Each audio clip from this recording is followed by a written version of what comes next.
আর তোমার বাড়ির উপরে, 5 তলা বাড়ির উপরে অনেকগুলি পতাকা, তার একটা হচ্ছে ব্রাজিলের পতাকা।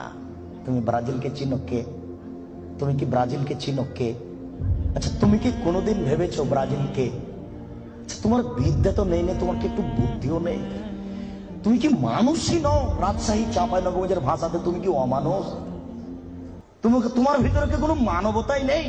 ওরা ইহুদি, ওরা খ্রিস্টান, ওরা ইহুদি, ওরা খ্রিস্টান। শোনো, যদি তারা শোনে যে তুমি পায়খানায় পড়ে গেছ, তাহলে অট্টহাসি দিবে। আর যদি তোমাকে পাশে পাই, তাহলে তোমার মাথার উপরে লাথি মারবে। আর যদি তোমাকে পাশে পাই, তাহলে আরো 3 বালতি পায়খানা তোমার মাথার উপরে দিয়ে দেবে। বলো দেখি, ওরা কারা?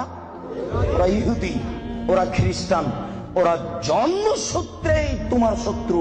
ওরা বলছে তোমার নবী ভুয়া, মুহাম্মদ সাল্লাল্লাহু আলাইহি ওয়াসাল্লাম ভুয়া নবী। নবী হলে আমাদের মধ্যে থেকে হবে কেন? ইব্রাহিম আমাদের, সুলাইমান আমাদের, দাউদ আমাদের, মুসা আমাদের, ঈসা আমাদের, ইয়াকুব আমাদের, ইউসুফ আমাদের, সব নবী আমাদের।